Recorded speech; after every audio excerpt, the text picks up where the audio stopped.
was going to say good morning, but I guess it is still good afternoon. Again, I'm so excited and honored. I live in Boston, and sometimes, you know, there are like so many different Black folks in Boston, right? And the culture is rich, right? But it's nice to be in New Orleans and to be here with y'all, and to like, I just keep fangirling at every single Black woman I see. You know, I came from a Black woman. I am a Black woman. I love a Black woman. So this is like my jam, you know. This next poem is also about a Black woman by the name of Margaret Garner. Folks are familiar with Margaret Garner. And if not, she is kind of the character, who the character is based off in Beloved, and Toni Morrison's Beloved, right? But Margaret Garner was a woman who was enslaved. She had 4 kids and a husband. If you look at like some of the history notes, you'll see that her first child was very dark-skinned and, you know, of her husband, but the rest of them, it looked like came from the master, right? Or she was raped by the master. And so there is the story or the reality is that she and her family ran away from slavery, right? And they crossed the Ohio River. And as they were crossing it, they got caught, right? And while the husband began to like fight off these slave catchers, Margaret Garner began to kill her children because she didn't want them back into slavery, right? And she only killed one, right, before they caught her. Held a trial to see if she was going to go back to slavery or be killed, and eventually was sold further down south along the Mississippi River into this harsher punishment of slavery, right? So this poem is holding all of that difficult, heavy history. I'm going to ask that you guys move through it with me. The poem is written in 3 parts, right? So it's written one side going down this way, another side going down this way, and then I'll read it across, yeah? So you're going to hear some of the same things. The first side is called Margaret Garner Crosses the Ohio River. And it is in the voice of the Ohio River. Folk stay gunning toward me like I'm the second coming. Like every McGill ain't a God with purpose. Cross me like a crucifix, and I will lay Ohio bare. There is no word for a mother who has lost, just an unjust law rotting sweetly, blighting a fetus into the property of somebody willing to break a woman into a hollow harvest, a sin up yonder child. Wade through me like a hen, a prayer, a river of Jordan, a Mason-Dixie gateway, I, the chariot, freezing up, hardening myself in your quest. Second is called Margaret Garner Crosses the Ohio River, only to get caught and sold down the Mississippi in the voice of the Mississippi River. Like I'm some type of pistol, folks stay running from me, mercy me. I thin the bloodline, I devane the country with a kitchen shank. Mississippi, seldom downriver, there is no sympathy for a child gone to clean sugar, cotton stalk, crowning the bones, cane fields, pampering the mouths, split the family into quarters with a slip of sail, big money, old man river, steamboat, I may be a wound of water, but can as easily be a tree, poplar or dogwood, the soil of the South, the blood on my hands, a bomb. And this is the third way, and the cross. And it's called Margaret Garner Crosses the Ohio River, only to get caught and sold down the Mississippi, or the mother stands trial for murdering her children, in the voice of Margaret Garner.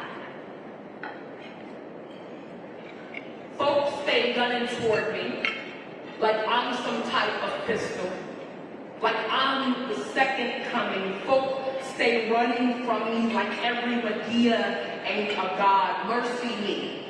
I thin the bloodline with purpose. Cross me like a crucifix, and I devane the country with a kitchen sink. I will lay Ohio bare. There is no Mississippi seldom downriver. There is no word for a mother who has lost sympathy for a child gone to clean sugar, just an unjust raw, rotting sweet. Cotton stalk crowning the bones, blighting a fetus into the property, cane fields cankering the mouth of somebody willing to break, split the family into quarters, a woman into a hollow harvest with a slip of sell big money, a send up younger child, wave, old man river, steamboat through me like a hymn. I may be a womb of water, a prayer, a river of Jordan, but can as easily be a tree, a Mason-Dixie gateway. I, poplar or dogwood, the chariot freezing up the soil of the South, hardening myself in your quest, the blood on my hands, a bomb.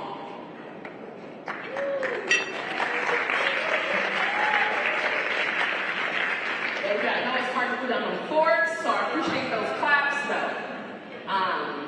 Yeah, but I'm just thinking about that and all of the ways when it feels like we don't have power. I think somebody said that earlier, right? Like being oppressed, they make you feel like you don't have power, when the reality is we have it all. And I think about Margaret Garner and the choices she had and how she still, chose to take things into her own hands and to claim her own power and whatever capacities that look like, right? This last poem is also about a Black woman. People know Dorothy Dandridge. Yes, okay, I heard one little woo, I like that. But Dorothy was a famous Black actress, singer. She played Carmen Jones, right? People say she was before her time, but she was before the Civil Rights Movement, right? Which means she didn't get all of the opportunities afforded to her, right? But there's this urban legend, I like to think of it as an urban legend, that says she went to sing in Vegas, right? And she was walking past the pool, and she said, oh my God, I can't wait to get into the water. And they said, we'll have to drain the pool if you get in it, if a Black person gets in it, right? And there's a movie, right, I think Halle Berry plays her, in which she does, in fact, dip her toe into the water, and later on you can see that they drain the water, right? They drain the water from the pool, and that there are, in fact, Black workers cleaning the pool, right? This poem is an Afrofuturistic reimagination of that story, right? It's the space in which we get to write our own stories and reimagine the future, right? All Adrienne Marie Brown says all organizing is science fiction, right? And I think about the fact that folks wrote a Declaration of Independence, right? They went in the room and wrote this declaration, and now we all are living in it. And what would it mean for us to write our own stories, or write the world in which we wanted to live in? This is called Dorothy Dips a Toe into a Pool After Being Warned the Water Would Be Drained Should a Black Person Swim in It, 1953, Las Vegas. And all at once, without and within, each well of wet everywhere swelled dry. The woman in the shower, shriveling, shaken bare. The cook steaming at the sink's faulty faucet, the rust teeming and dragging itself through pipes. Chalices unfilled, air wilts the face, moisture abandons the flesh, the breath, the girth, water unflows, reruns away like blood from a wound. The swimming pool, brimming moments ago, now hold mothers who hold babies dry sobbing at its base. Guests at the last frontier lay leisurely, their bodies broiled brittle on the deck. The Black spell is the yes cascading over a no. The anti to the anti, all kept from me in spite shall spite keep from you with force, and in another land, unpromised, the color blue opens and spreads to blanket each eye. Dorothy stands at the water's ledge. Her curls and linen lie loose. Her skin, cool and sweet, sings a song unstained but known. Dorothy, a tall tide, coaxing herself into herself. Dorothy, a good curse, moves into waves wave at her waist. The dancing wet rushes to gather at her hips. She cups the clear in her palms and splashes upward. Dorothy raises her arms in ocean rain, urges the body to name itself religion. Dorothy splatters, and ripples bring forth a sanctum. Each droplet is plenty for the city's south side. Each droplet is plenty for the city's south side. A shower gives itself to the children on 83rd playing at the hydrant. A spray fills the pot of collards on a back burner. Another flows through a school's fountain, once lined with lead. Dorothy swishes water into the sugar breeze and it lingers in air. No one thirsts.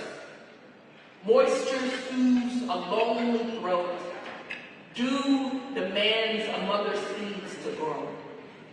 Dorothy raises the ocean, and oh, I want to tell you how her hands cradle full drops toward the sky. How the water can hardly stand to let her go.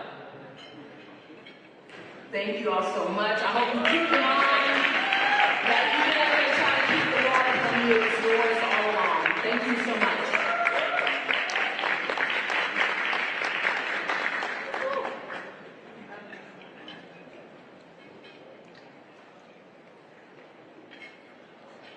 Thank you so much, Portia, for those words of inspiration. Thank you for sharing. I would now like to invite DC Marshall up to the stage from Black Women's Roundtable for the formal luncheon program that's being hosted by our wonderful friends at the Black Women's Roundtable.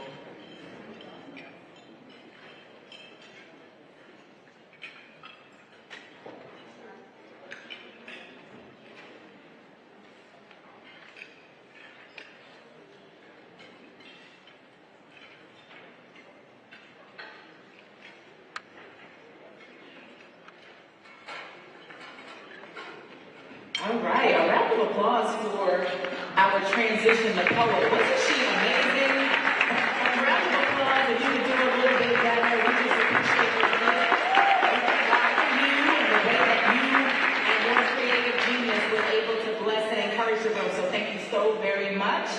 And as we transition, I am going to, again, for those of you who just joined, my name is DC Marshall, Senior Advisor to Black Women's Roundtable. We're now going to transition. We are streaming live, and so you can tweet and share right now online that we are streaming live on Roland Martin Unfiltered. And so for your friends and colleagues who you believe should be in this conversation, in fact, lots of folks should be in the conversation, we just ask that you share online. Is that okay? Say yes or yes. I know you're eating, or just wink at me. Actually, keep chewing, wink at me, or yes. There we go. All right, and so now we want to bring on, as we transition, a few of the folks who are going to share remarks, and then we're going to have a panel discussion in brief, and two panels this afternoon, one at the state level, two the national level, but again, we're going to make it brief.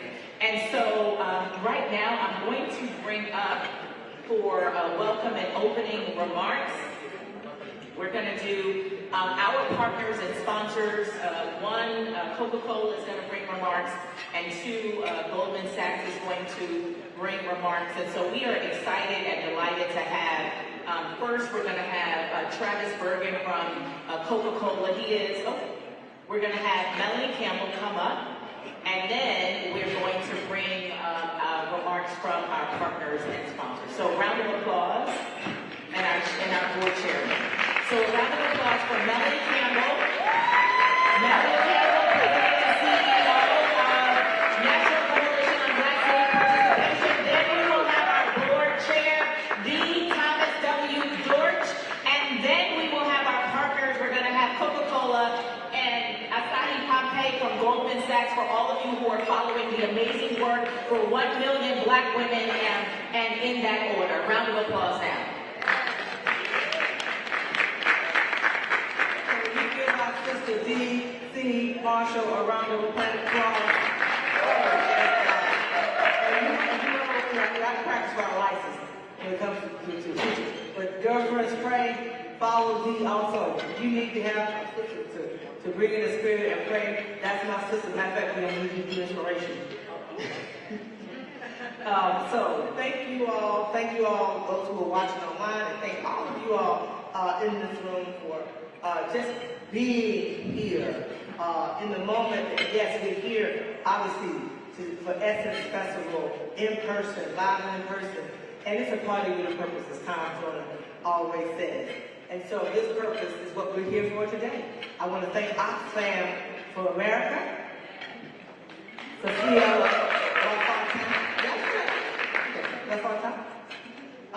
who also will come up to bring co-host remarks.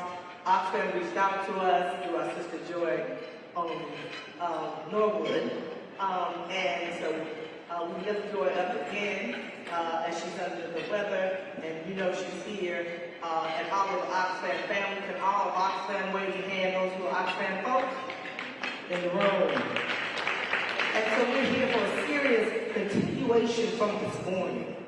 And this focus is around the power of our leadership as Black women in this country at a time that we need to use all the power and faith and organizing and empowerment and loving, as I said in the last panel, on each other that we can, so we can win this battle against the attack on our rights, voting rights, our reproductive rights, LGBTQ plus rights, our freedoms, our privacy, and the ability for us to lead this nation better for the generation that's here and those yet to come.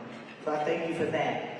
I'll say more in my closing remarks, but I want to bring up at this time my mentor, my friend, my leader, a brother who, I don't know how he does it. I'm going to tell you where he at this today. And I'm going to tell you, he goes all over this country, big towns, small towns. He can go in corporate rooms, he can go in the White House, he can be right there on the grassroots level in the community. Has never, ever forgotten that his power is about helping people and empowering people. And I was one of those little girls from the school that he helped empower and saw something in me I didn't see in myself when I was a student at Clark College a few years ago. And it got me involved with the NAACP. It got me involved in understanding my power much earlier than I think I would have had God not brought him our journeys together. And no matter what, if I call Tom George Jr., he will say yes most of the time. And he said yes to 1 year to serve as a chairman. I think it's been 5 or something like that. And we just did a ribbon cutting at Clark Atlanta University where National Coalition named the Thomas W. Dortch Jr. Leadership, Civic Engagement, Economic Empowerment, and Social Justice Institute after this brother who needs really no introduction to those. He also is chairman of the 100 Black Men in America. He's an entrepreneur. He got a whole lot of folks that work for him, but he still finds the time to pour into community. So I bring on Thomas W. Dortch Jr., our chairman, Hewitt. Thomas.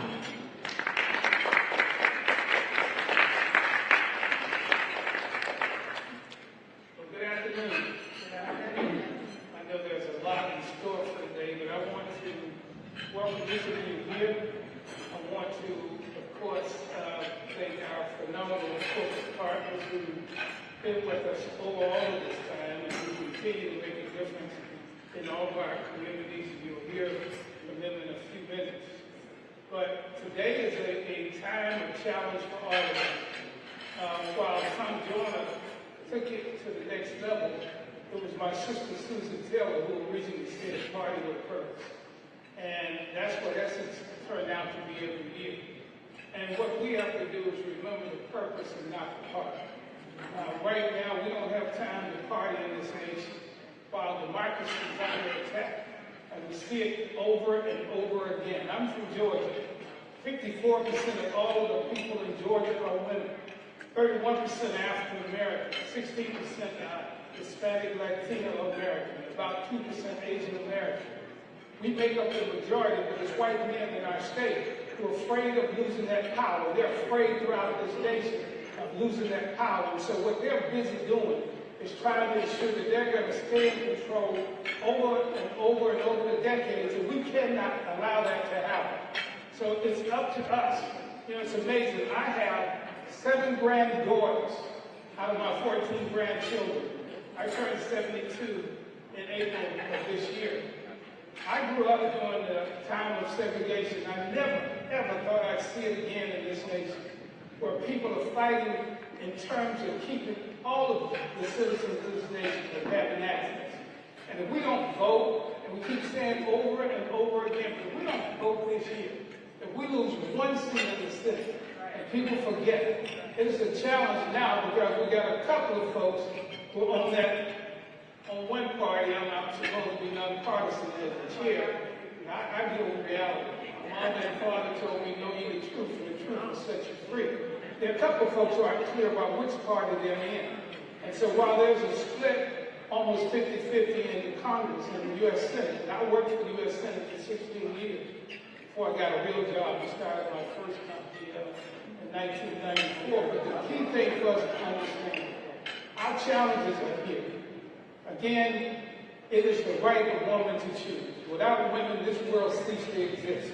And you have to understand that people forget that women, unfortunately, too many women undervalue their value. Because when God, and I'm a proud and serious believer in faith, but when God created woman and man, woman was taken from the side, as the Bible says, not from behind, and we're partners. But at the end of the day, if women weren't here, the world would cease. And we have to understand that, and women have to understand their power. I want all of my granddaughters to be able to live in this nation and succeed and do what it is, whatever it is they choose to do. The same for my grandson. But we have to leave for the generations to follow a better place. And right now, like never before, I never thought I'd see a president attacking the democracy of this nation. I never thought I'd see folks turn their back on protecting this nation. And so we have to make sure that we vote and we get people who understand government of the people, by the people, and for the people. So we have to make sure not only in these rooms when we partake in these meals, we got to make sure we're all in the streets. And we're trying to make sure under Real Men Vote, under the 100 and our efforts with the Divine Nine, NAACP, and others, we got to turn out, even though they tried to come with roadblocks after we proved from the runoffs and from the elections almost 2 years ago, we proved that we can make a difference. And so while there are challenges, there are opportunities for us to do more. So I want to thank you for what you do, my sister and my mentee and lady who's been for now. Give it up for Melanie.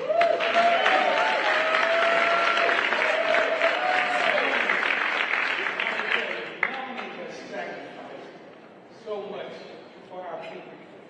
She could have taken a corporate job. She could be anywhere she wanted.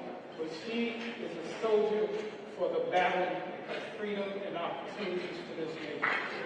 And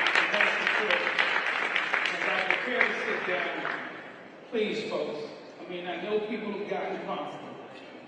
I wear my mask for 2 reasons.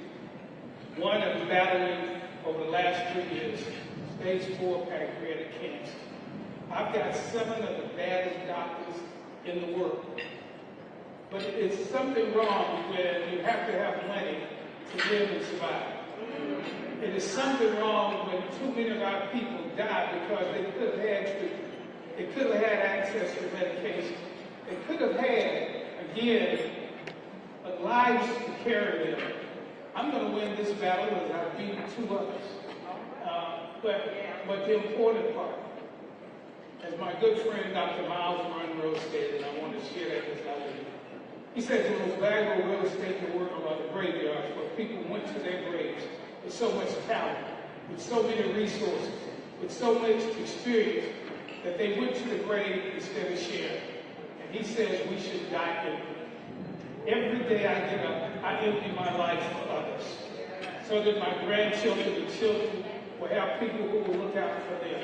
Just as those Ambassador Young and Dr. King, and I can go on Zanona Clayton, and we got so many great warriors who have gone, women and men who fought for us there the right. We can't sleep on these folks. They sacrificed so that we could have what we have today, and they're trying to take it away. So with that, let's do more of it. Wear your mask. There are 110,000 new infections per day of COVID-19. It is not over. It is not over. I've been shot up, I've had both boosters, and if another one comes, I will take it. But I simply say to you, you don't have to die. And because of our preconditions, 2/3 of the people who died have been African American. Wear your mask. It only takes seconds to be infected. I want all of us to live abundant lives. Let's go vote, let's go organize, and of course, let's make sure as us men will, we know women rule the world. Jesus exists.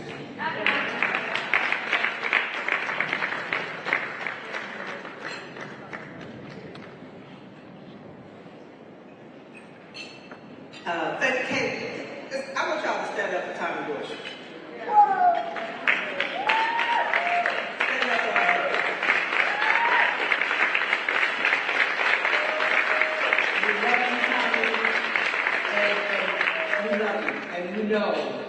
We need you for a long time.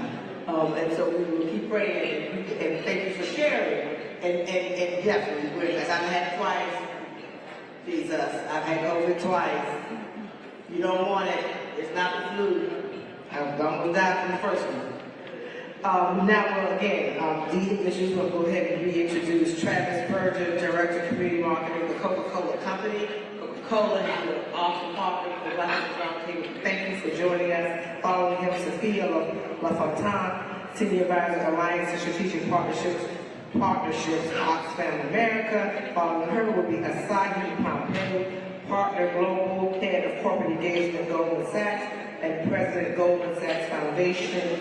And she will talk about One Million Black Women Initiative, which I'm blessed to be an advisor of, as they continue to invest in Black women $10 billion over the next 10 years.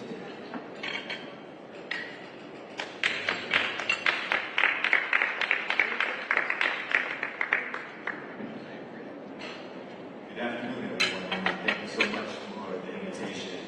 At the Coca-Cola Company, we are empowered in the vision of uplifting our communities and really kind of being that force behind that work. So thank you so much for that. It's one of those things where we take great pride in our partnership, right? And you understand what you're going to be doing no matter what. And that's steadfastness forward. And it's a testament to your organization that we're standing together almost 20 years, right? So we just know that we're here. We're going to always be there. And to take that commitment to the next level. I know I'm 5 months into the organization. 5 months into my work process with the mental justice family. So I'm going to take this time to really embrace, learn, as they say, lean in, and really be able to build that force. So thank you so much for the invitation, and we look forward to it.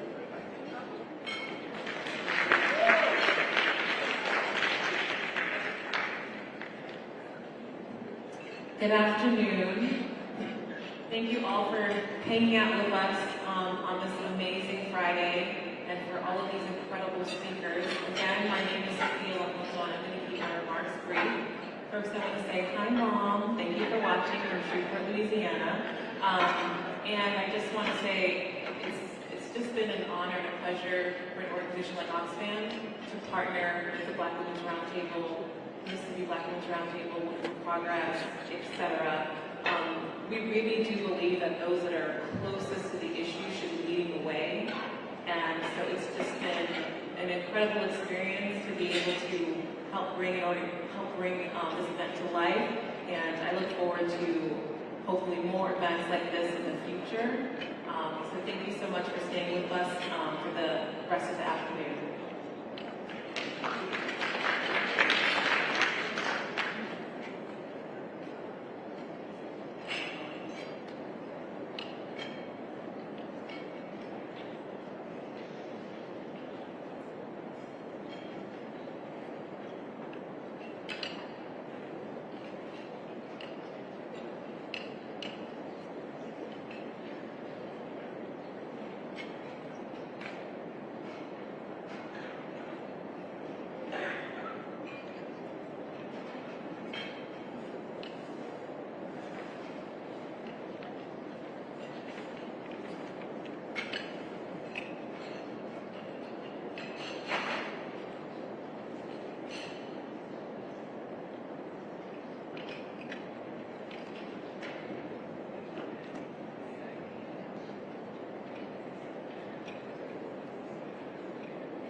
Good afternoon. Good afternoon. Just like moons and like suns, with the certainty of tides, just like hope springing high, still I rise. Bringing the gifts that my ancestors gave, I am the dream and the hope of the slave. I rise, I rise, I rise. I know that we all agree when I say that Melanie is a national treasure. And it gives me great pleasure to be here with her and each of you. As Tommy said a few minutes ago, she is a soldier in the battle for freedom of our country. I'm going to make my remarks short and transparent. I'm Asaki Pompey. I'm a lawyer. I've worked at Goldman Sachs for 17 years. And I've risen through the ranks there to be the most senior Black person at the bank.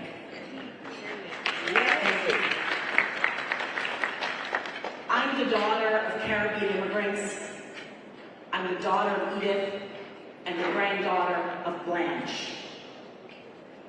Now, there are three things that I want to share with you. One, awareness. Last year, we launched an initiative called 1 Million Black Women. Simply put, and I know many of you are aware of the initiative, but I want to bring awareness to everyone. Simply put, it is the largest commitment ever in the history of this country, specifically focused on Black women. $10 billion of debt and equity investments, and on top of that, $100 million in philanthropic capital to impact the lives of at least 1 million Black women and girls over the next 10 years. Yes. Second thing is how this initiative was birthed. This initiative was born of Black women, by Black women, for Black women. Now, we did it through listening tours. We've done 55 listening tours because we know Goldman Sachs, a 150-year-old investment bank, needs help to figure out how to best serve Black women. So this was a humble Goldman Sachs. This is a listening Goldman Sachs that says this must be, and I'm going to say that again, must be co-created with Black women. And so we've been conducting listening tours, and this is an invitation will continue to do listening tours, join us. We need you as to how to deploy that $10 billion in terms of investment and philanthropic capital by Black women, for Black women, with Black women. We know that Black women are foundational to our families and to our communities, but even more so to this country. The last thing is, we also know that none of this would be possible without our voting rights and without a fair and democratic system to operate in. So we are privileged to have the mighty Melanie with us on the advisory council of 1 Million Black Women. So together, out of the huts of history's shame, we rise. Up from the past that's rooted in pain, we rise. Join 1 Million Black Women. I thank you very much.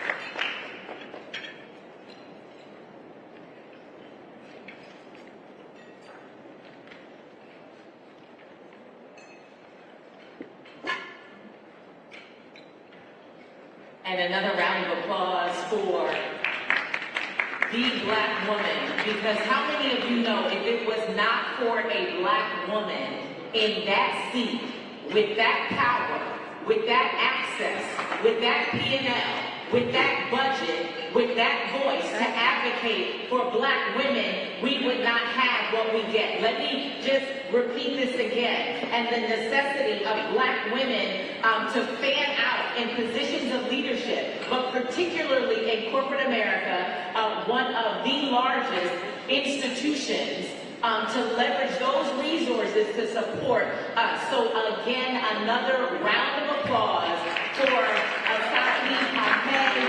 We thank God for you, my sister. We thank God for your mother, your grandmother. I felt the energy. I felt that. And so again, we are grateful for that. We're going to bring up the state panel. But while I'm doing that, again, you know, I really, and I think Coca-Cola, Travis is still here, I am super passionate about not just the work that we do, but also standing in the gap for corporate leaders who look like us. Because I know they go to the table for us, and it's often not easy. And so keep them in your thoughts and in your prayers that while we vote people into office to advocate for us, we also should hold space for those who are also in corporate positions to make sure that the resources continue to support folks who look like us. Does that make sense? Say yes or yes? Yes. All right, yes and yes. And so now, without further ado, I am going to bring up the state panel, and I want to welcome you all to this discussion. A very timely discussion, a continuation of what we talked about and some of what you heard this morning. So I want to welcome you to the Black Women Leaders Power Table Talk number 1. And I'm going to have them introduce themselves and really just connect the dots from the conversation that we started this morning. So a round of applause for Helen Butler, Luana Brown, Olivia Duncan, Letitia, actually Tamika Ramsey, the Honorable Sheila Tyson, Anaya Vines, Cassandra, and Stephanie Williams. Round of applause. And so, who you are seeing here on the stage is an extension of the Black Women's Roundtable and the leaders on the ground. And so what we're going to talk about today is really connecting the dots. Our theme is our bodies and our votes. And so we really want to hear from these state leaders. We want to hear from them what their thoughts and their insights and their views are on the ground, because they have a very unique perspective.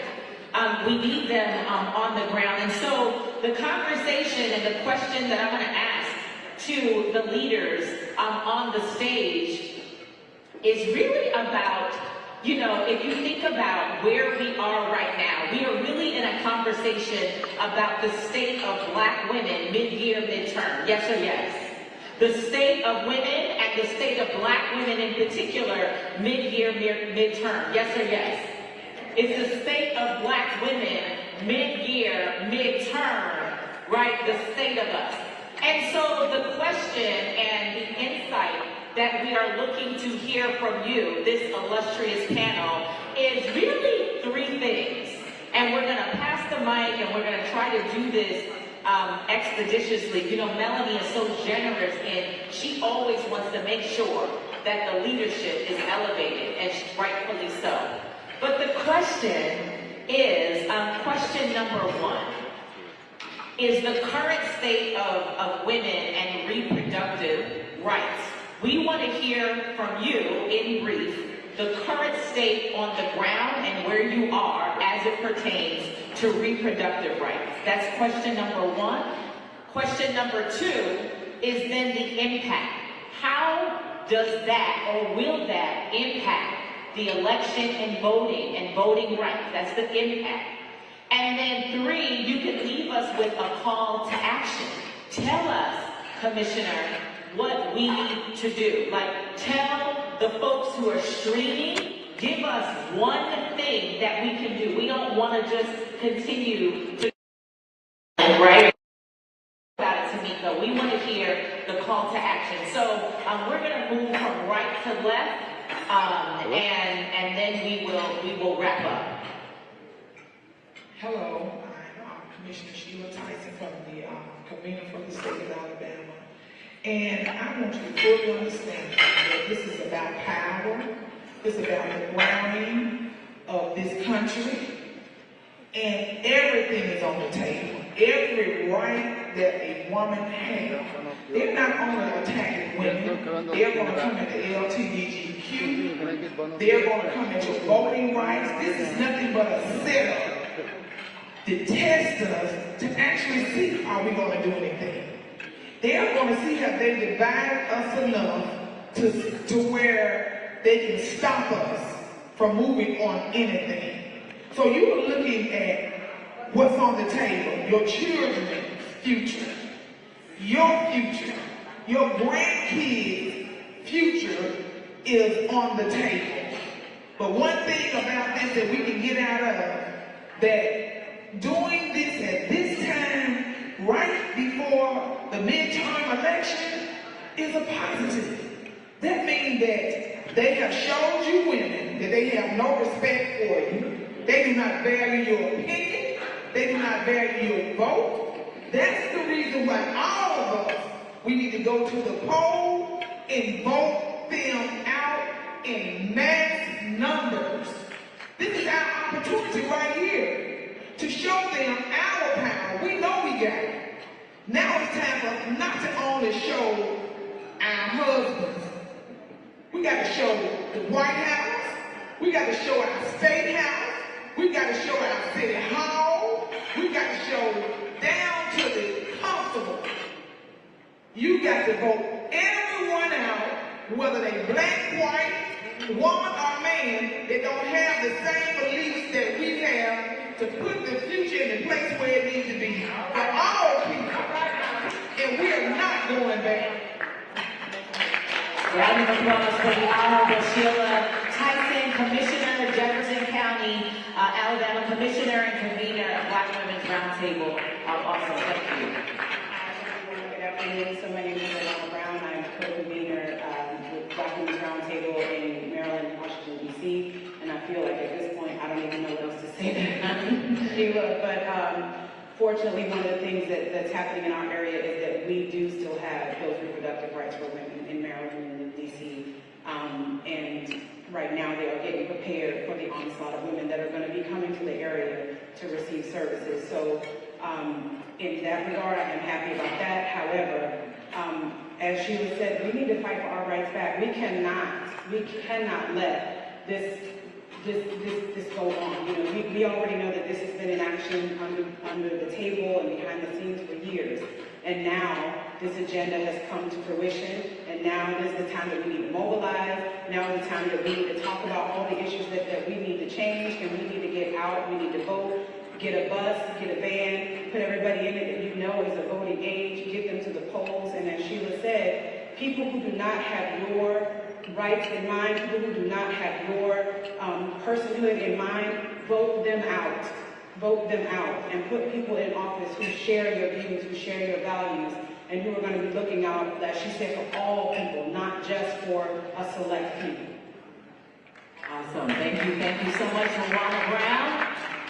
Good afternoon. I am Stephanie Williams. I'm proud to be the convener of the Black Women's Roundtable in Kalamazoo, Michigan. So women are beyond pissed off, but that's a good thing, because we've taken that passivity to the highest level possible. Number one, we're taking care of ourselves. With everything, DC, that's going on, we want to be mentally, spiritually, and ready for the fight, secure and sound. So we're really taking care of ourselves with coaching, with counseling, looking at issues of trauma, so that we can have our folks ready when it comes to mobilizing, strategizing, organizing, running for office, and actually helping the candidates that we care about run for office as well. So we're really looking at how do we maintain longevity for Black women in our community, especially through our resilience, being able to pivot, whether it's in a pandemic or even a recession where jobs are not as plenty and plentiful as we would want them to be, and then taking those issues like we're sitting at the kitchen table and making it real for us. Those discussions that we're having, changing the narrative about how this truly impacts Black women, our families, our households, our men in our communities, especially when it comes to healthcare access, and how we can counteract all of that through the ballot box. So in short, we're building power. We're coming together collectively, increasing our capacity, supporting Black businesses, Black-led organizations from grassroots to grass seed, volunteering and mobilizing, educating, and getting out the vote. And lastly, I'm going to say this. We want to vote for people that look like us. So we need to continue to recruit Black women and girls. Get them ready for office. Train them on how to run campaigns. Learn how to collect the data and use that so we have the science so we can continue to win. Because when we win, they push back, we vibrate higher, we keep winning and winning and winning. Wow, all right. Round of applause for Stephanie Williams, convener, Kalamazoo.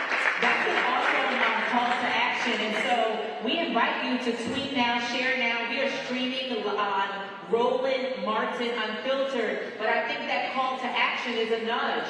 Is there somebody in your community, a young girl right now, a young woman right now, who you know would be an awesome voice representing us that we could get behind? We have already lined up behind the commissioner's campaign, and she hadn't even identified that she was running. But like we need, you know, it's always the strong sister, the strong woman in the room to encourage each other. Hey, you run, we will line up behind you. And so we're going to continue with this panel and the discussion. We're going to move over to none other than Tamika Ramsey. So introduce yourself, my sister. Good afternoon. My name is Tamika Ramsey. I am the convener for Black Women's Roundtable, Eastern Michigan. Black women have not had body autonomy since we set foot on this land. Wow. We were told who to sleep with, what babies to have, what to do with our bodies. We had no choice. And in 1972, the Supreme Court gave us some of that. And then last week, they took it back. Black women should be able to say who they sleep with if they have children. We cannot look at reproductive justice only as an abortion issue. It is more for us. We heard the story of Serena Williams, one of the richest Black women in the world, famous, almost died after giving birth because the doctors would not listen to her. So it don't matter if we rich Black women, as long as we're Black, we are on the table and could die at any moment. That is enough for me to fight for reproductive justice. I need to be able, my daughter needs to be able to have a child and survive, or not have a child and still have a good quality of health. that Black women in this country have not been able to have. In Michigan, we have a reproductive justice ballot initiative where we are trying to change the constitution of our state to make women of all creed and color able to have body autonomy. That is what we're fighting for.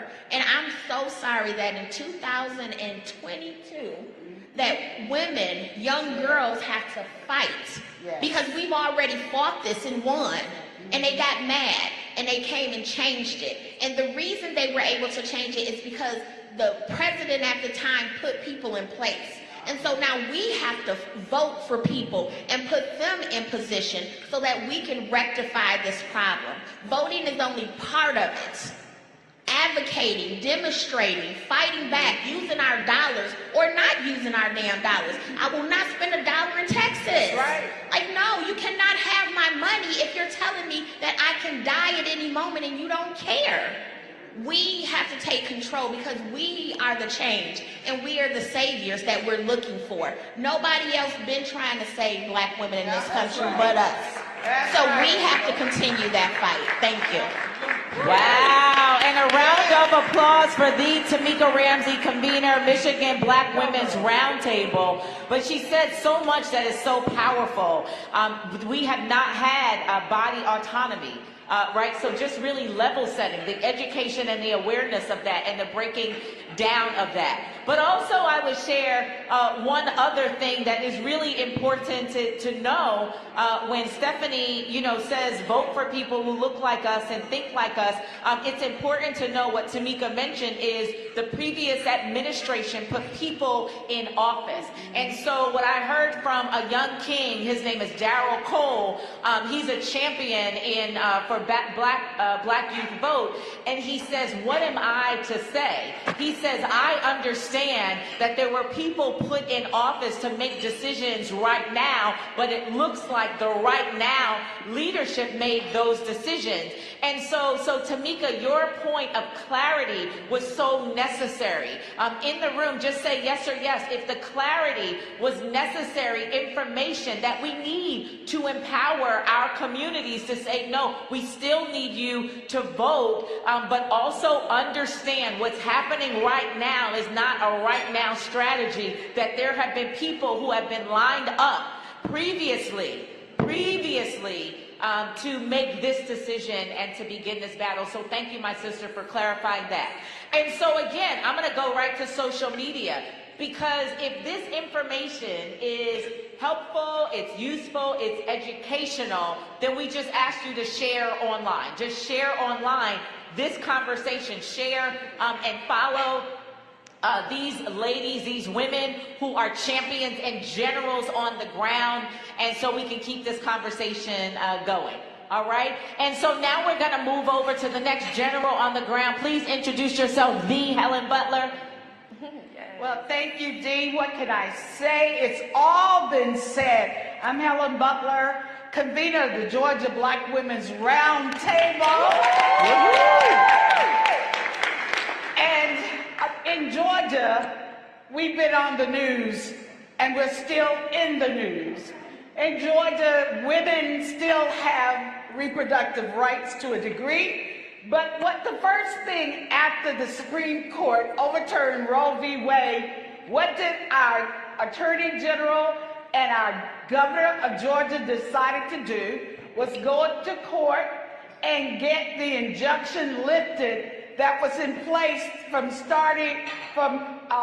allowing the heartbeat bill, 6 weeks heartbeat bill, from being implemented.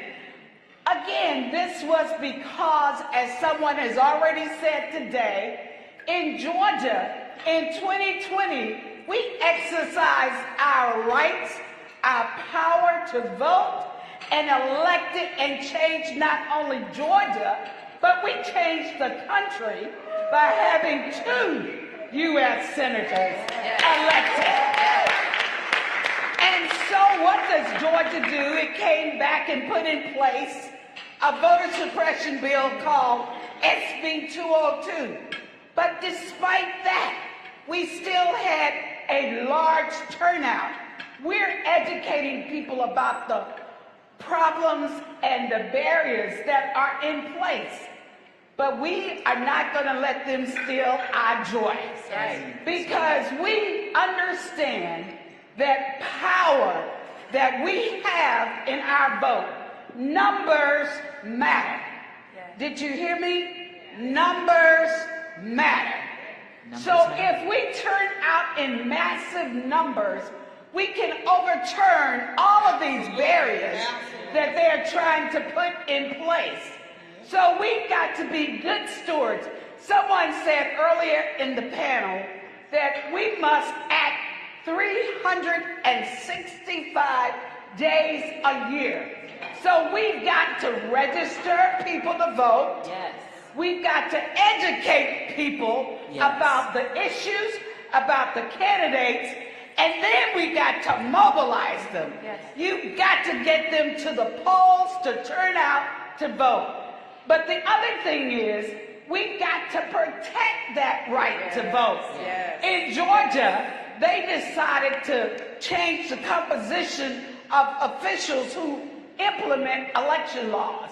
And they'll be doing it for other things as well. But guess what? You can become an election official. So be a poll worker, be a poll monitor, be out there assisting the voters to exercise their right to vote. Call 866-OUR-VOTE. It's a national hotline that you can get your problems answered. So don't be deterred. 866-OUR-VOTE. We're there to make sure you're engaged. And as Dr. Lowry said, voting is a sacred right, but it is also a moral obligation. So, ladies, black women, we are a majority in Georgia. We can rule. Women are 52% of the voters, registered voters. So we have the power to do anything we want. Power.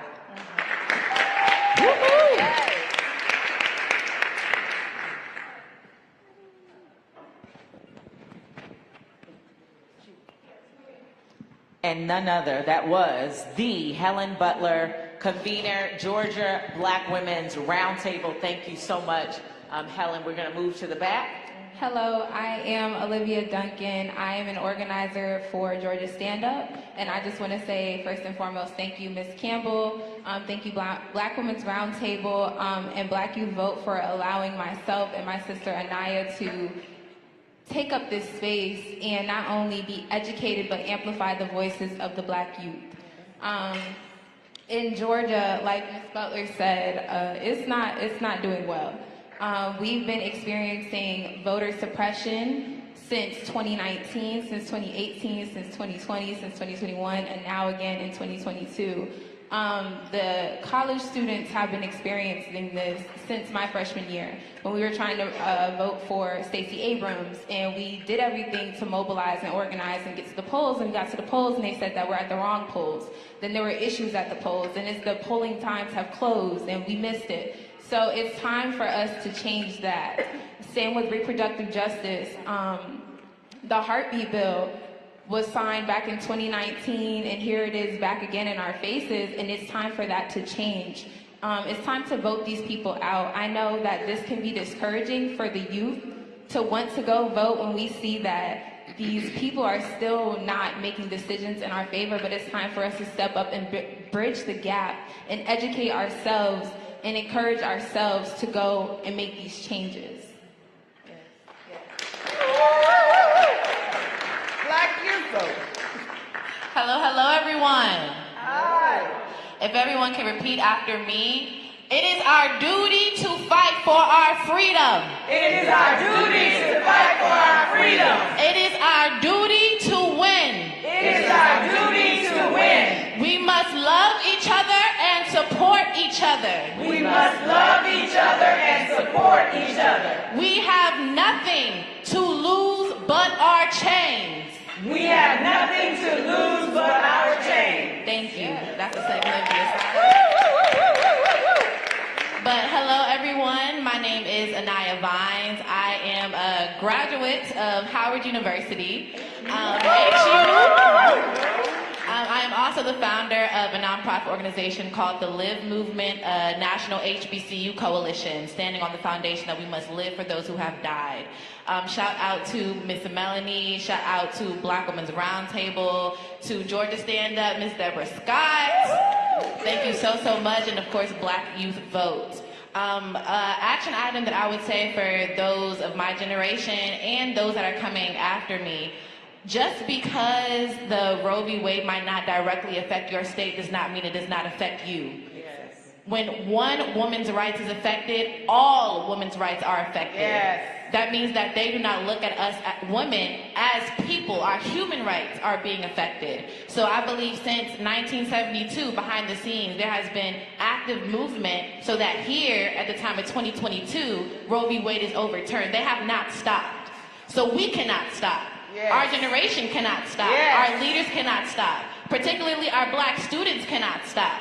I look at HBCUs and I see a plethora of opportunities because you have one space in which Black students, when men and women come together and they are at an age where they can vote. Yes. That is a prime opportunity to mobilize. So my organization focuses on training for mobilization on campus and off campus.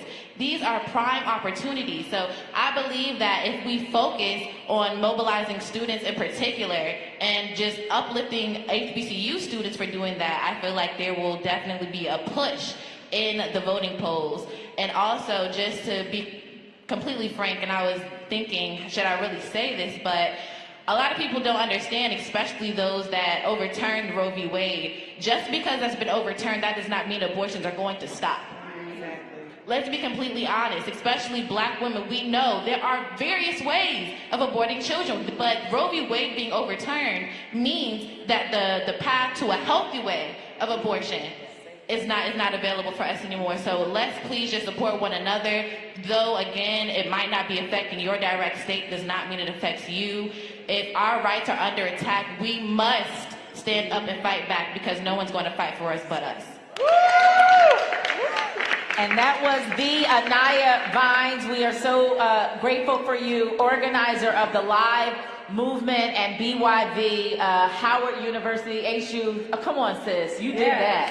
And so we are grateful for you, and Miss Olivia Duncan, organizer as well, Georgia Stand Up, BYV. Thank you so very much.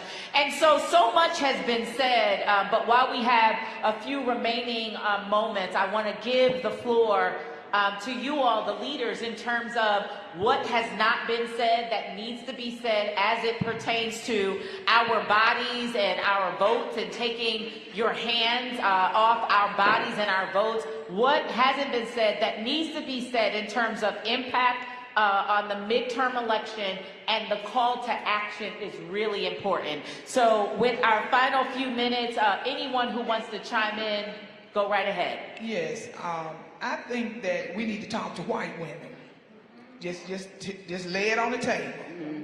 Because they married to the ones that's actually passing these bills. You're going to tell me that your daughters, all of their lives is at stake, but you have no control and no power in your own home? You can't tell me that. Start closing those bedroom doors. And your legs while you're at it. What? And then open your mouth and tell them that they are not going to treat women like this. Because that bill affects your life whether you believe it or not. You don't know whether it's going to affect your child, your grandkids, your niece, your church member. White women, you got to stand up with us. And you got to fight with us. And let these men know that they are wrong and they cannot control your vote and your power. Because it was disrespectful to white women just like it was for other women. So me and Sheila the same person. I was going to say very similar to the same thing. This country is made up of 13.7% Black people. If all of us voted our values, we still need the help of white people. Dr. Martin Luther King talked about the white progressive. If you are not helping us, you are in our way.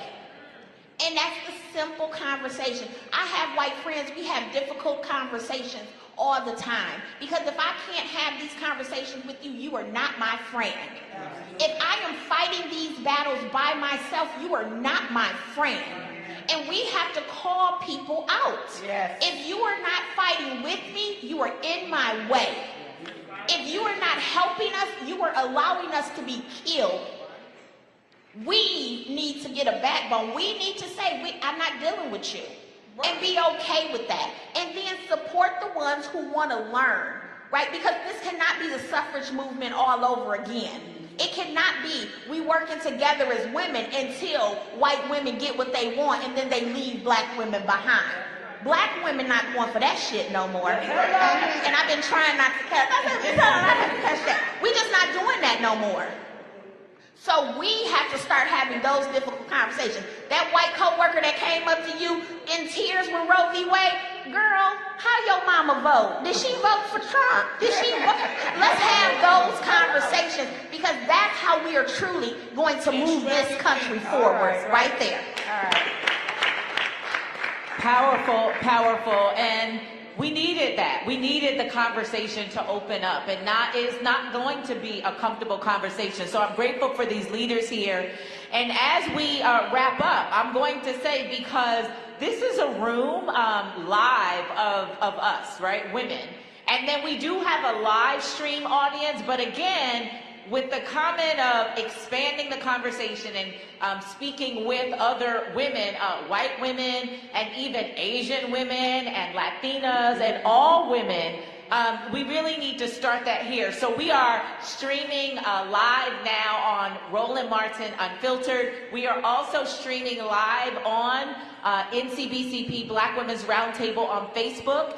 And so we want to ask you right now, again, to share online. We'd like to have a conversation. We need a broader conversation, as Commissioner Sheila Tyson mentioned and Tamika Ramsey. We need to have a broader conversation, a unified conversation, if we're going to continue the conversation and advocate for hands off our bodies and hands off our votes. So if you could go to, again, online, follow NCBCP_BWR to engage others in the conversation. That's the one thing that we would ask. And for those of you who are streaming, in the chat right now, whatever it is that you think needs to be said or added to the conversation, we invite you to chime in.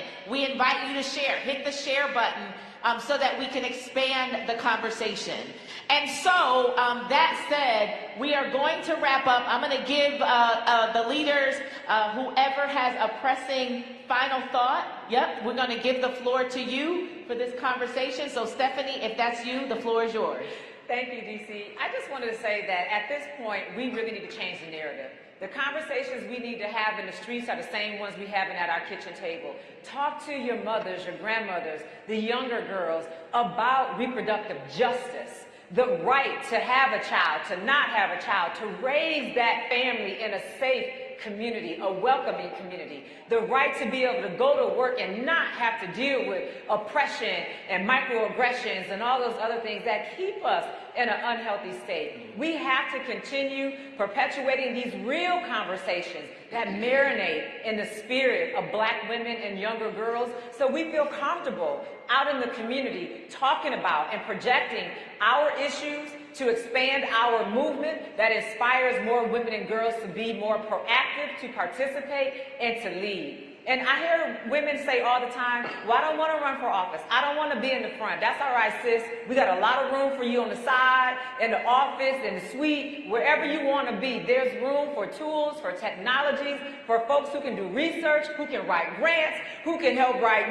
speeches, do social media. There is work for everybody to do. And this fight is ours because it's about power. It's about Black women and girls and our power, maintaining what we have and building on what we have to look forward in the future. It's about supporting Black entrepreneurs, Black businesses locally and globally, making sure that we're expanding the power of our money, of our dollars, and making sure that we're maintaining home ownership, make sure that we are growing capacity. So I just want to say that don't be afraid to have these conversations in the streets.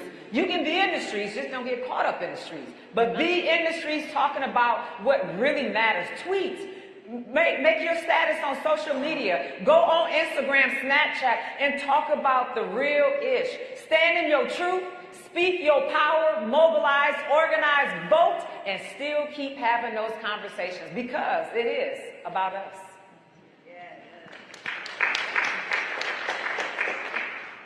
I would also say, I'm very loud. You guys can hear me. No, we're streaming. No, we're streaming. We're going to ask you to wrap it, and then we're going to transition. Right.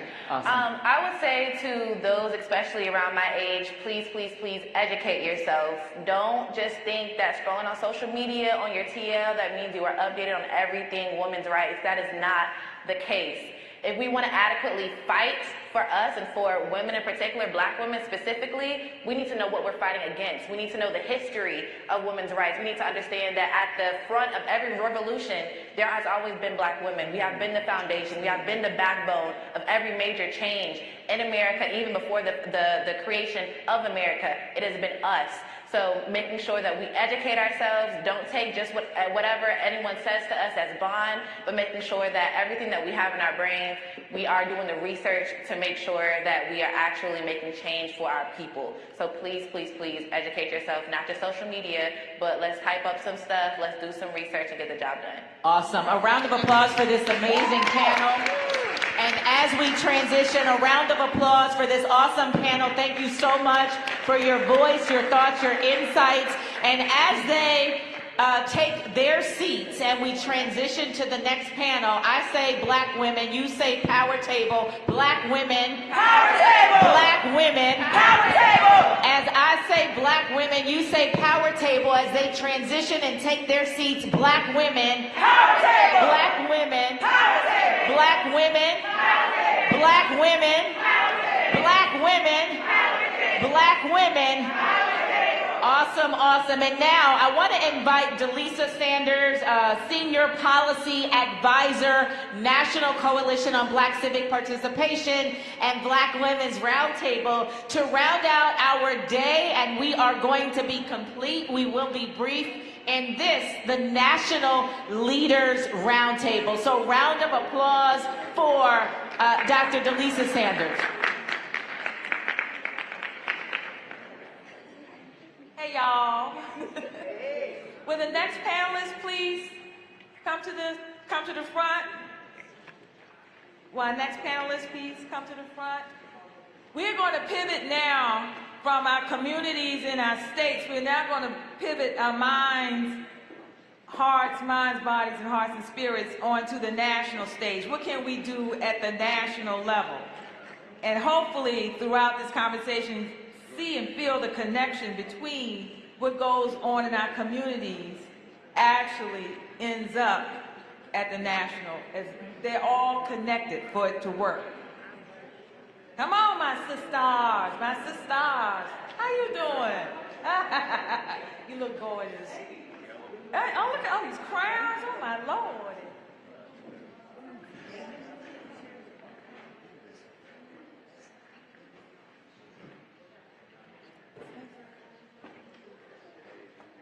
Okay.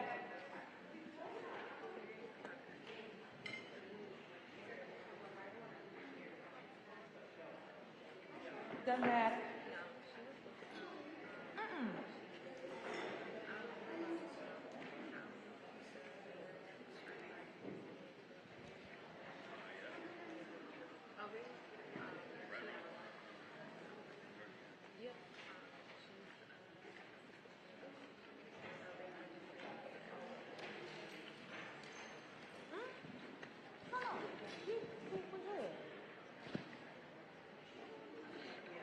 Oh,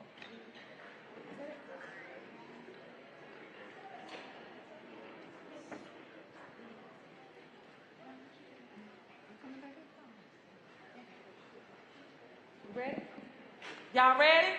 Yeah. Y'all ready? Okay. How poetic it is to be here in this moment, where within a week, the Supreme Court of the United States made decisions that are rolling back the clock on our federal protections, on our rights and our freedom. How poetic that we just witnessed history in Judge Ketanji Brown Jackson becoming the first Black Supreme Court justice.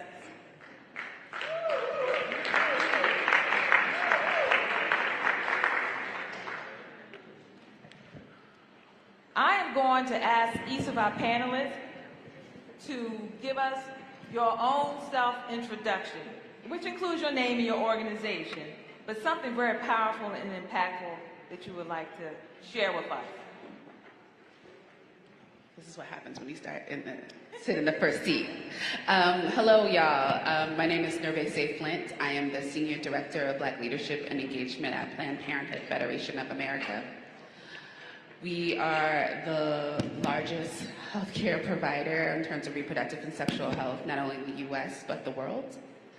And what was the second part of that question? Or it was just the introduction? Okay, all right. So I'm here, I'm happy to hear, I come out of Los Angeles, California. I use she, her pronouns. Been a long time into the reproductive justice movement, and so really excited and also heartbroken to talk about where we are today. So, thank you, Delisa. I am Felicia Davis. I am the proud convener of the Clayton County, Georgia Black Women's Roundtable, the county in Georgia that put a new crew in position. And I am also the founder of the HBCU Green Fund, where I work to green Black colleges. And I'm so pleased to be here, learning now that the future is indeed Black, and climate change is real. And so as we talk about the quartet and move forward in terms of these Supreme Court decisions, there's one that I will particularly lean into. And so with that, I will pass the mic.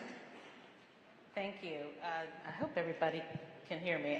I'm Jocelyn Fry, and I'm the president of the National Partnership for Women and Families in Washington, D.C. And it's a privilege to be here with all of you. Thank you, Melanie, for your leadership in convening us. Thank you, Delisa, and your work. And the National Partnership is a 51-year-old women's organization, and I am its third president. I'm its first Black woman president. Yes. And it's exciting to be here, and we work on a range of issues. But you asked us to introduce ourselves, and I think in many ways the most important thing for you to know about me is that I am the daughter of Lily and Kenneth Fry. Mm-hmm. You may not know them, and they have now gone on to their makers, but that tells you as much as you need to know about me. They were both, they grew up in segregation. They both moved to Washington. They became federal government workers, and they sacrificed enormously to give me every opportunity. I am most assuredly sitting here with you today because of that. I'm going to places and being in spaces that they never thought that certainly they would be or that I would be. So I carry that legacy proudly, and I think in many ways that's the most important thing to know about how I got here. Thank you. Peace and blessings, everybody. My name is, well, first giving honor to the beautiful Black women in this room. I'm really grateful to be in this space. Thank you, Melanie, always for creating these opportunities for Black women to gather in such a powerful way. But my name is Monica Simpson. I'm the Executive Director of Sister Song. We are the National Reproductive Justice Collective for Women of Color, good folks. Yes. About me, so I am a country girl born and raised in rural North Carolina, and I have been organizing and doing work in the South my entire life. I am a fine-ass auntie. I take that very seriously. I love being an auntie. And I am also a proud Black lesbian. Happy Pride. We just wrapped up Pride Month. I think that's very important. That's an important identity of who I am and how I do the work that I do. And I am a true lover of Black folks. And I do this work because my love for Black folks runs so deep. And so, yeah, it's just an honor to be on this panel with all these beautiful folks, and I'm excited to get in this conversation. All right. Now, I want to examine things again from the national stage. And again, keeping in mind that with the Supreme Court, some of the decisions around our reproductive rights, impacting our voting rights, and it ruled that the Environmental Protection Agency can't protect the environment. That's like, what? Okay, so on a national stage, we're always looking at U.S. Congress, right? And we're also looking at the midterm elections. What can Congress and the Biden-Harris administration do right now to protect our rights, in spite of what just happened? Well, I'm happy to start. I'm sure other people will weigh in. You know, I think there's no mincing words that what the Supreme Court did was devastating, and intentionally so. And you can't sort of eliminate a right and not have a powerful effect. That being said, there are things the administration can do. Now we're hearing about states that want to restrict the right to travel. The administration can be clear, and I think the Department of Justice has spoken about the importance of making sure that people know that they have a right to travel. This is a constitutionally protected right. Nobody should believe that they cannot travel from one jurisdiction to another, and they should make that clear with every state. The other issue that comes up is that people, I think, have a sometimes outdated notion of abortion and abortion care. There are a range of ways to access abortion, including through medications, and it is important to have that access preserved. Again, the Department of Justice has already spoken up and said that if people want to utilize different medications that are FDA approved, that they have the right to access those medications through the mail, and they're willing to stand up for those protections. That's really important. You know, I think that there are other implications around access to contraception and just other healthcare services. There are some requirements under the Affordable Care Act, and even under Medicaid and people's ability to access those sorts of services. So I think that the administration can do a lot to speak up on that, but I also think that they just have to be bold and unequivocal that this is a ruling that cannot stand. Right. Like we should not accept it as anything but a politically driven effort to deny women and people who give birth their rights. And they need to be bold and loud and consistent in saying, we will fight it. We will fight it at every place we can, because it is unacceptable and it is inconsistent with what we know about the Constitution and our rights generally. But that's where they can start. I think you said that so beautifully, and I'm so glad you said it first, because I don't have the nice words to say what I think they need to do, right? I just think this administration needs to boss up.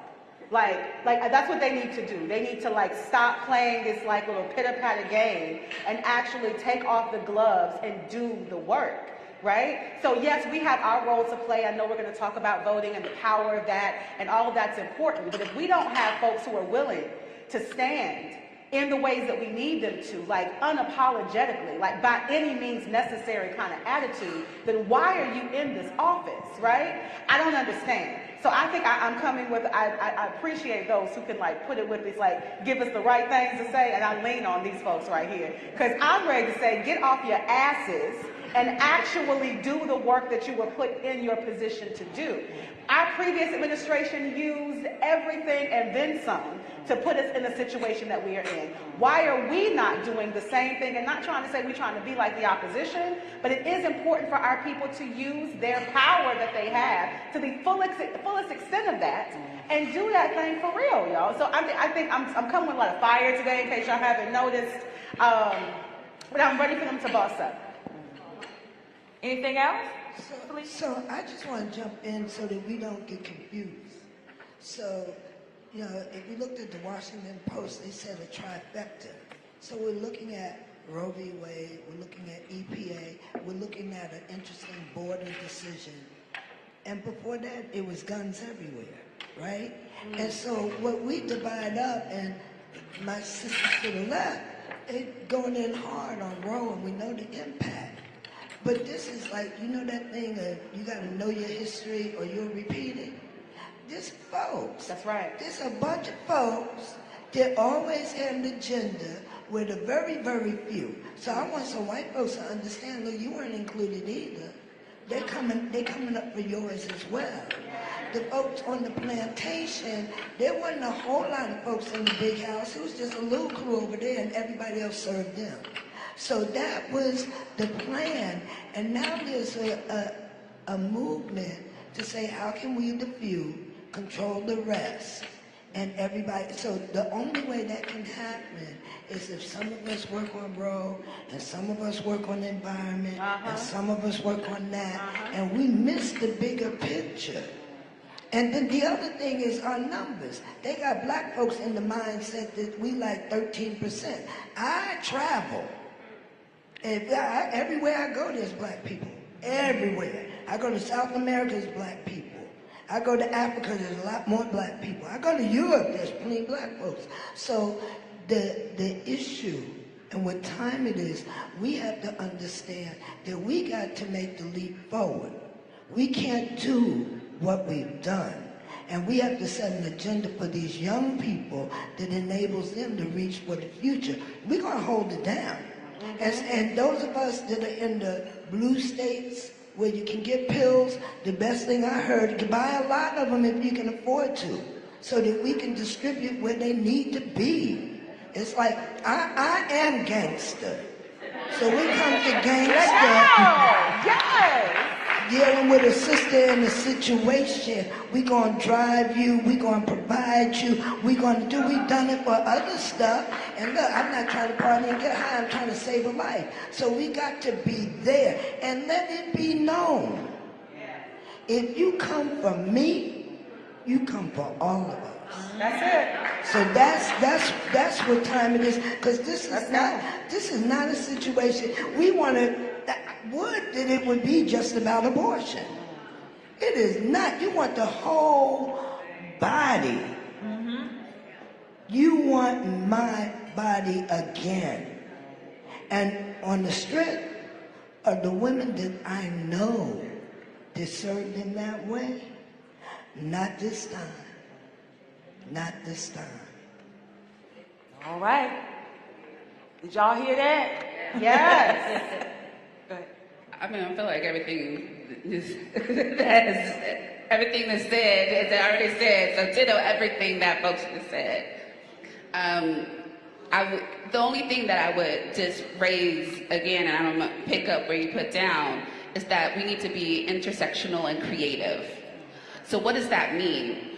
That means that even though this conversation is about abortion access, we know that black women are not just about abortion access, and abortion access is not just about abortion. It's an economic issue, it's an environmental issue, it's a criminal justice issue, it's all these other things that come into our lives. So our administration not only should be thinking about Roe, it should also be thinking about how do we make sure that the lives of black women, regardless if they want to have an abortion and or keep their pregnancy, right, that they are creating the conditions for that to happen. So we also need to be keeping them accountable of what does it mean to have fair pay. We also need to be keeping them accountable of what does it mean to also have paid parental leave. What does it mean for us to be thinking about this full range of things so folks can actually give themselves options? Because abortion access is more than about, oh, well, I just woke up and I just don't want to be pregnant. Even though sometimes that is the question, or sometimes that is the answer.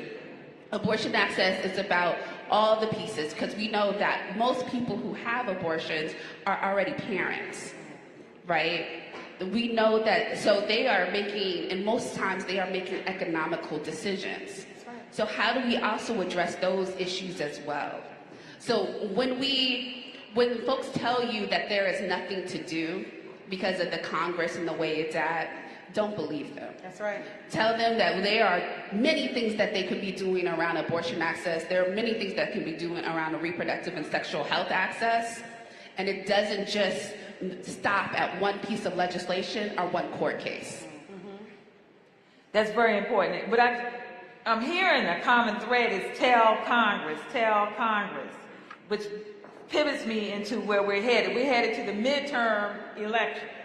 Well, we vote folks in and we vote folks out. What should we be thinking about right now? Also planning, preparing to do for the midterm to impact what's going on. I'm gonna start first. Yeah. Yes, ma'am. I don't want to follow y'all anymore. I think there's a couple of pieces. One, we need to get out and vote, but we also need to hold our folks accountable. I think it's no secret that Black women vote, and we vote at high numbers. We get out there. Older Black women, or more seasoned Black women, are one of the highest propensity voters in the country, right? But we need to also make sure that our vote is getting paid off after they get into office. So what do we also do after the voting? How are we holding them accountable? Are we asking them questions? What are you doing? How are you helping Black folks? And then after, make sure that they are actually holding the folks accountable. We can be asking elected officials right now, where are your stance on abortion access? Where is your stance on all these issues? Just because you came to my church doesn't mean that you got my back. So we need to be also having all of those conversations and having them answer to Black women in particular and Black birthing folks. So I think that's the first piece. I think the second one, this is not normal times. So we can't be acting normally. So that means that we got to, again, think big and creative on how we are engaging with our people. So that means we might have to have roundtable discussions in our living rooms. We might have to have roundtable discussions in our bedrooms. We need to be making sure that all folks are aligned and having conversations. So you got cousin and them coming to the elections and coming to the polls with you and asking those same questions. So I'm so glad to know that I'm at the end of the stage with the not normal. Because see, so I sat in the right chair. Because while I'm working to get everybody that I can to vote, we have the opportunity to lift up things. We can say, oh, your choice is this.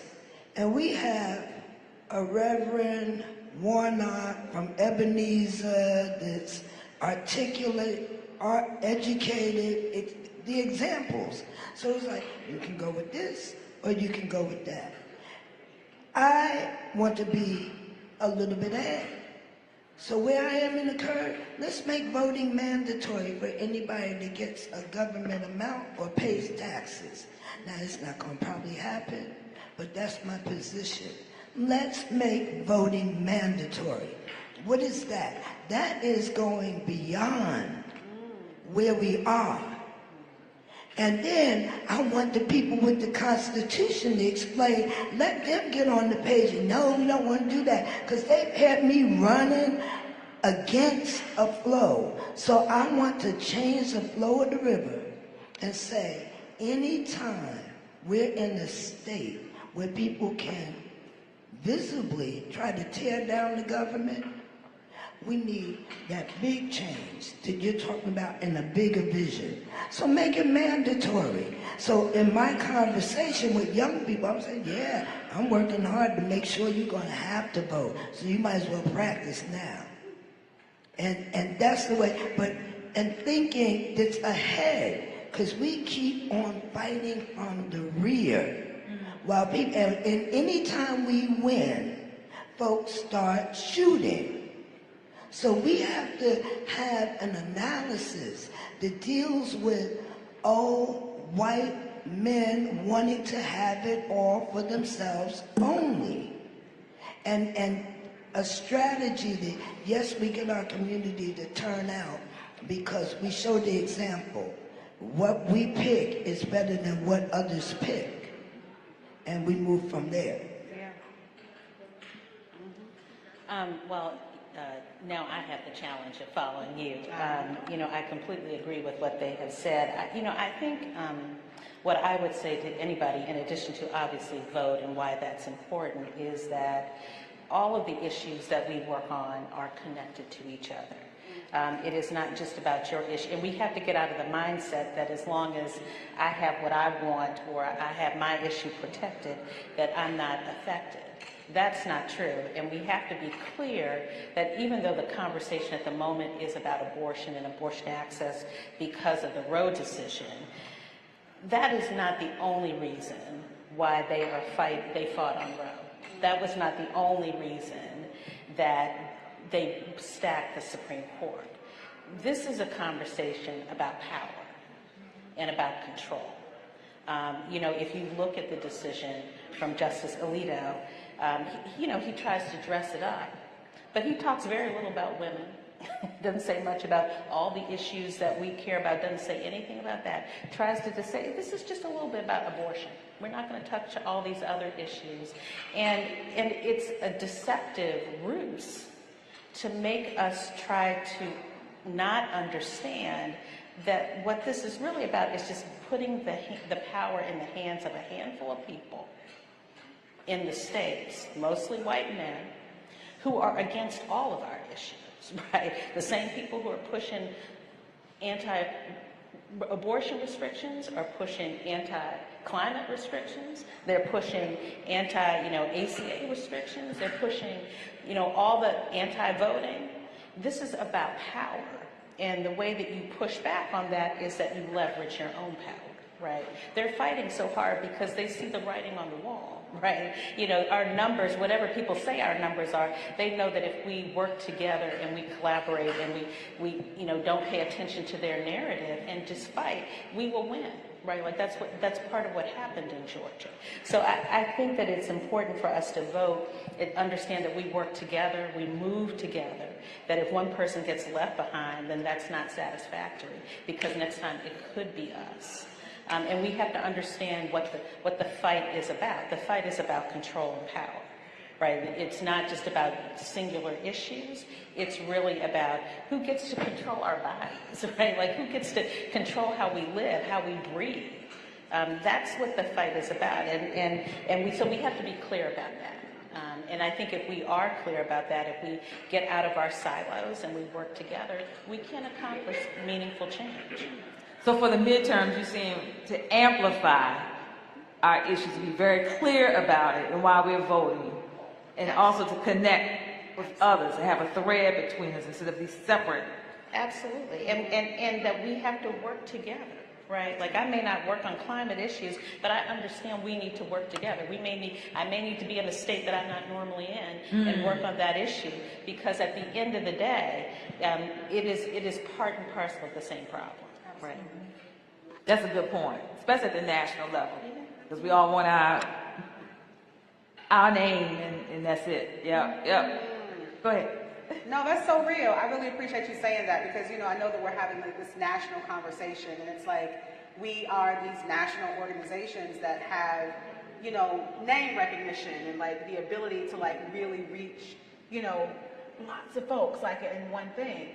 And I think it's important for us as national organizations, and this is something we try to do very intentionally at Sister Song, to not move our voice without making sure that, our members, our folks that we're working with at the state level, that they are actually moving that agenda for us, right? Mm-hmm. And so we're not moving our own agenda. It's like we are doing everything possible to have that direct connection to folks on the ground, so that when we're bringing out messaging, when we're talking about different things, and it's not just coming from us, but it's coming from the folks who are most impacted and most directly connected to the issue. So I just think that's important to name as like national organizations.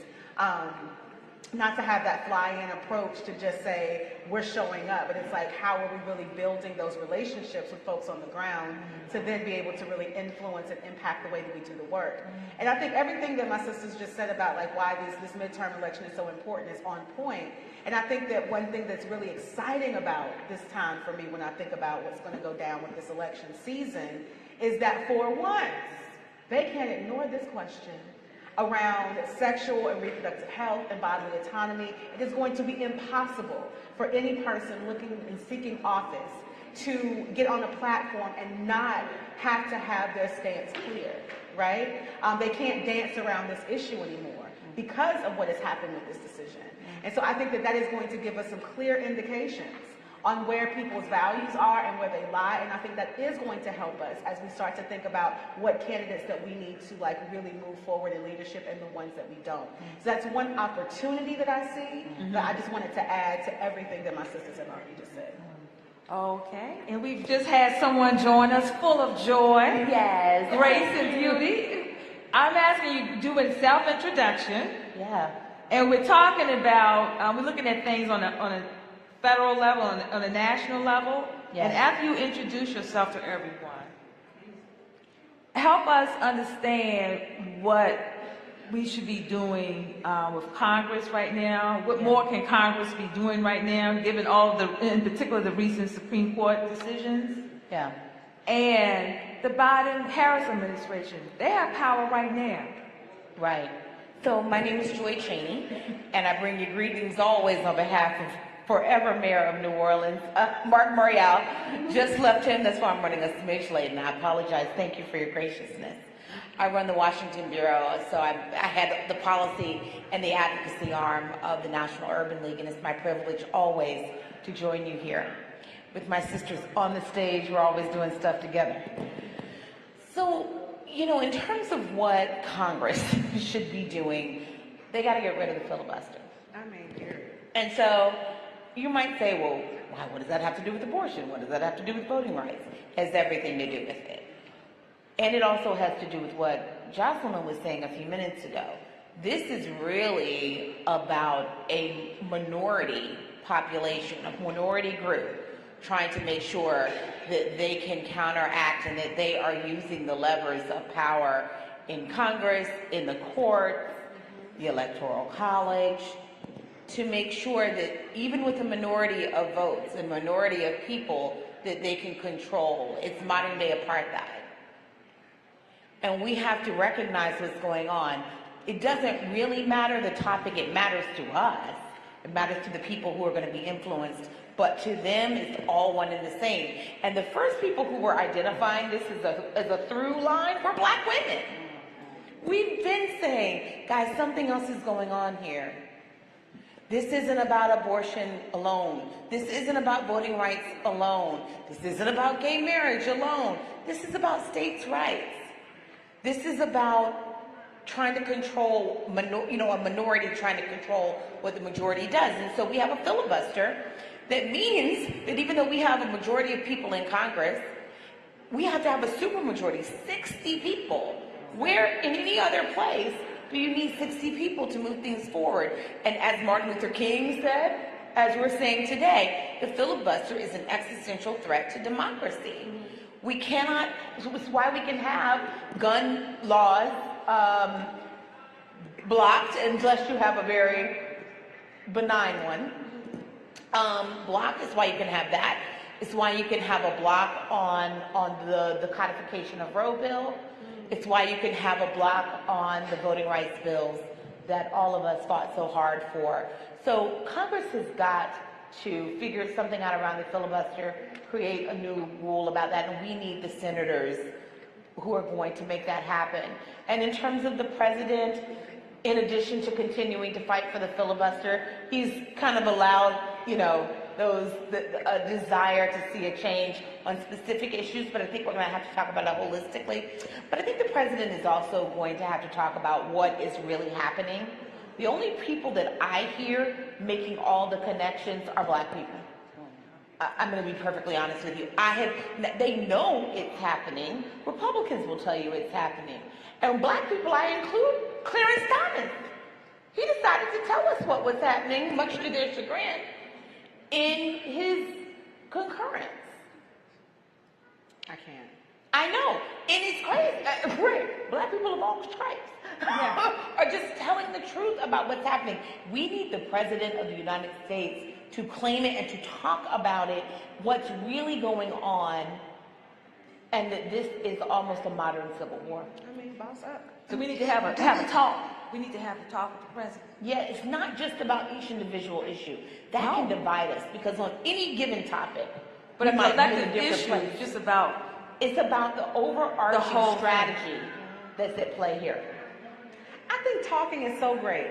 It just hit me right now. Like, I think we got to talk to the president. We got to talk to these people. And there's a piece of me, like, I'm trying to bring my most authentic self into this conversation with you all today that's tired of talking. Like what is that thing that we are actually going to do?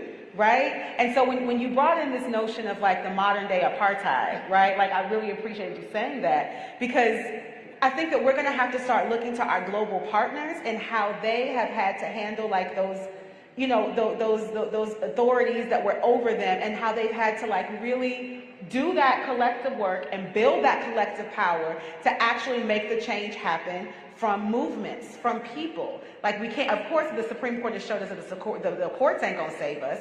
We have everything showing us that the people who are in power are hands are tied behind their backs. They're not saving us. So the movement and the power is gonna come from the people. And so I also just wanted to bring that energy into this conversation, that we're not going to win this fight by policy alone. Mm-hmm. We're not going to win this fight by voting alone. We're going to have to put that people power behind it and that movement building power behind it, so that they can actually know that we are for real. And you cannot deny the power of the people. Like, when you see that en masse, when you see that collectively, there's no denying that. And we've seen the pictures globally of when there are millions of people in the street together, right?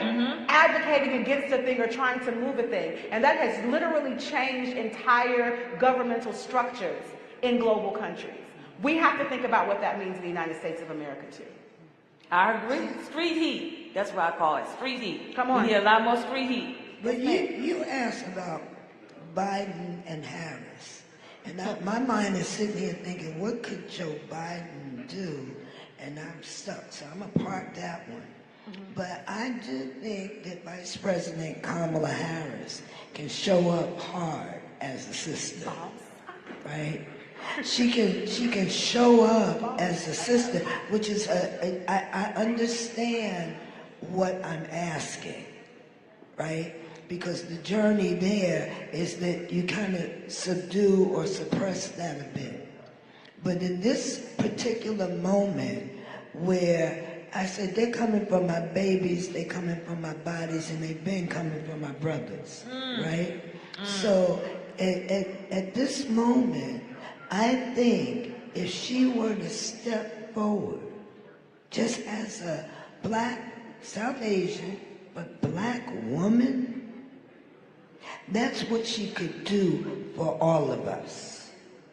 Because we understood first time out why we couldn't exactly have that, because you have to be for everybody. But now we understand if we're for ourselves, that's the first step in being for everybody, because anything else is disingenuous on some level. So right now, I'm thinking about, how can I work in a manner that builds more space for her to do that? Because I think in that moment that could galvanize a power that we possess. And when we say do something, part of that doing, sister, we got to be quiet about it. Because we've been announcing. We're going to march, and announcing we're going to do stuff. And then, people can meet you there. But so we have to do some analysis. But if our sister would show up, if I was to send a message to the White House, I don't know what Joe could do, right? He doesn't strike me like that, but I think she could. There we go. What we're hearing, we need to show up. We need to make sure that our voices are heard. We need to be very clear, look people straight in the eye. We voted you in, we can vote you out. And that we mobilize. We mobilize and we keep making noise and demand and we fight back. We just can't. I agree. That's basically the sentiment that we have. I want to close on a high note, a really nice note. I would like to know in one word what you felt when you witnessed Judge Ketanji Ron Jackson being sworn in as the first black woman on the Supreme Court of the United States. Just one word that expresses how you felt in that historic moment. You want me to start? Yeah, go ahead, Joy. You've asked this question before. She's a great moderator. She always asks this. Is good. I think the last time you asked this, yes, I ma'am. Vindicated. But you know what I'm going to say today? Relieved. I feel like, look, we know that she's not going to solve all problems. It's not possible. And she won't agree with every one of us in every way that we want. But I'm relieved because I know that someone, not only qualified, competent, but compassionate and authentic, and sort of just in command of her craft is in the court. Yeah. And who is there about the Constitution, right? And about the American people and not on some ideological bent. And so I am relieved that at least she understands the assignment. I gotta say 2 words. I mean, I'm proud. Come on, sister, with your locks, and you just look extra black. Your name is extra black. Everything about that is exciting to me, right? Like, super proud. Like, go you. And the other word is bittersweet. Because time and time again, black women are put in these positions to have to hold the moral high ground, to have to, put all of our energy into being in the midst in this sea of white supremacy, trying to make change. And I just want to hug this sister. I want to make sure that she knows that she is being hugged and loved on by as many black women as possible, because what she is being asked to do right now is not fair. It's not. Right? And so, yes, proud. I'm going to put my fists in the air and do all the things to celebrate this amazing, historic accomplishment. And I know what she is asked to do and where she is asked to sit and how she is asked to do it should not be what black women should have to deal with in the United States of America.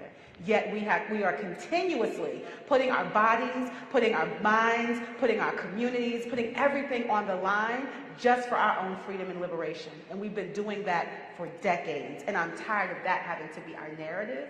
So I'm going to hold on to the proud, but I'm just going to acknowledge the bittersweetness of that too. I would say hopeful, because I think that even in the midst of all of the challenges that we confront, I can still hold on to the fact that this brilliant black woman is now seated on a court where she had every right to be. She was hands down the most qualified person, one of the most qualified nominees ever. She's more qualified, quite frankly, than some of the people she'll be seated with, right? And she stands on the shoulder of a legacy of black women who should have preceded her. So even in the midst of all of the things that people are doing to take away our power, I remain hopeful because there she is, and that's important, and it's a glimmer of hope. And we need to hold on to that hope because there's so much that people are doing to try to take away those opportunities. And her presence there is important for us, but it's important for all the people and young people who will come behind. So for me, I'm hopeful, and it just gives a little bit of joy. Absolutely. One word. So my one word would be blessed, because I lived to see it. And then for me, I share in it. It's just like that, people say, I am Ketanji. I've been rolling around ever since. I really am Ketanji. And I can't wait for Keisha to get there with her. And then little Jamal gonna come on in and we're gonna really turn it around. So I am feeling really, really validated, because I walk around saying the reason why we struggle so hard is because we are the best and the brightest, period. Yes. Best and the brightest, period. And the best and the brightest are given assignments.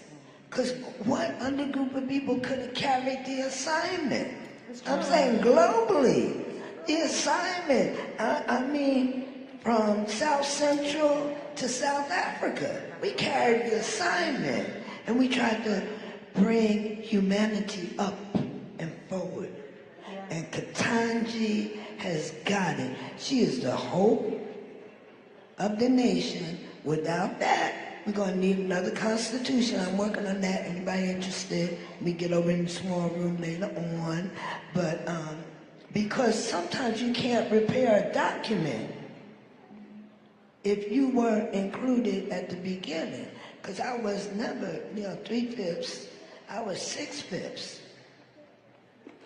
Well, close us out. I was like, dang, again. You got this one, baby. I think I want to ditto the hopefulness. I think this is because although I am saddened that Black girl magic has to exist in the sense of we have to be resilient in ways that is sometimes extraordinary, right? And the toll that it takes on us. But I am a deep believer in it. And I know even though it's just one person, but that one person, I believe in the power of Black women, and that one person, even though it's not going to radically change the court, to have that voice in there, to have representation in there, to have somebody who can bring voice to the natural hair conversation or whatever we need to have a conversation is hopeful for me. And that it will send a message, and it does send a message to a whole bunch of generation of folks to say, I think I can be there too. Well said, well said. Yeah. Well, thank you everyone for being with us today and closing out, helping us close out today with this final power table talk of the National Coalition of Black Civic Participation signature program, Black Women's Roundtable. Our leader, Melanie Campbell, would you like to say a few words as we close out for the day? Our leader is coming up. She's going to say a final close out. And thank you so much. Thank you so much. Thank you, Delisa.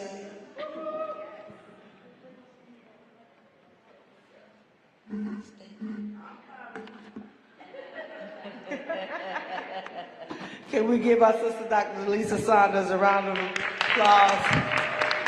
And actually, Tanya's going to close us out, our Vice President of Operations and Events Management, Ms. Tanya Tyson. And I want to thank everyone who hung in here from 9 a.m., a lot of y'all, to now. And I think we're closing it out on time, right at 2 o'clock. And as she's coming up, I want to thank Roland Martin Unfiltered again for live streaming this today and getting it out of this room. And I have a board member in the room, our sister Tanya Lombard from AT&T, Vice President, and our sister Queen. If you want to have a good time, spend a little time. She let you in that circle band, and we had. I'm just telling you, this sister does so much. She has something called Humanities of Connection. She's a New Orleans girl, born and reared, correct? So she's home, but I want her to know that we don't get a chance to get together much, but I just getting together with you just for a few minutes last night, lifted my spirits. She does a lot, just as a sister. Yeah, she has the title, but as a sister, she's always thinking about what she can do to move the ball for our people. So I know she won't say anything publicly today. Rolling, we all rolling, but love you, sister. And we thank you for all you do for our people. Tanya, turn it over to you. And thank you, ladies. Okay, good afternoon, everyone. I'm Tanya Tyson, Vice President of Operations. And I want everyone to give all these wonderful, phenomenal women a round of applause for this excellent planning. And I want to thank everyone for attending and enjoy Essence Festival. Thank you. One last thing, make sure you follow us, stay with us, follow Black Women's Roundtable, yeah, you're right. And donate. We gotta get in the streets and turn it out for 2022. Thank you. And thank you all, walk forward. That's it.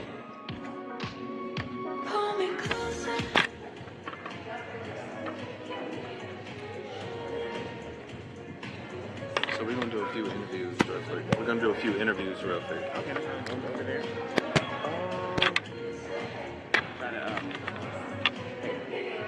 Probably, people probably gonna take pictures over there, so I'll probably just do it somewhere.